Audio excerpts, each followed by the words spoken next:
That's why CIO turnover is too high, and we've got to lengthen the investment. Matter of fact, I am wrapping up a book called Align, and soon to be released, probably released within September. And the whole premise of that book is how we align ourselves as leaders, align our team, and then align IT to the business. So a number of practical steps there, and let me start with ourselves. The first is much of the work I do with CIOs, even if they didn't intend for it at the beginning, is a realignment of their self.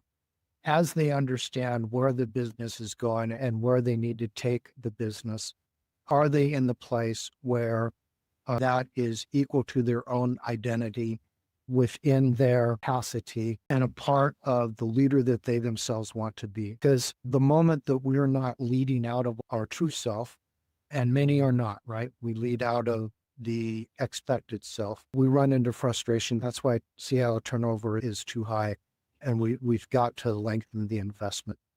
So the first practical step is for leaders to preferably work with a coach or someone who is helping them to make sure they're aligned in their identity and capacity. But secondly, many teams are simply left uninformed. As a matter of fact, the number one complaint of those I work with on an IT team is that all they're getting is what they're hearing from the CIO or from the manager, and they're not hearing really from the business.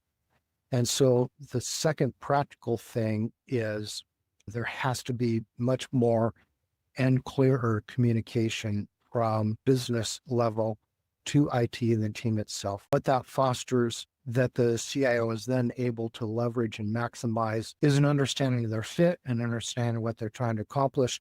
And frankly, there's some really smart people on the team that can raise a really good question before it's too late and perhaps make some adjustment in the direction of where things are going. And the third practical idea for the CIO is business value is number one. And understanding the market and understanding the customer is priority one. And understanding how the business is gaining value through their interactions with the customer is key. On the one hand, it is true that every company is a technology company. On the other hand, that's not what they're selling, right? So it's an insurance company. People are buying insurance. If it's a manufacturing company, people are buying the services involved in the manufacturing. So we have to understand how to leverage and make both the cost savings and the profit. And that's really the goal. How do we make IT a profit center? It's not just that we don't want to be a cost center. We have to actually be a profit center.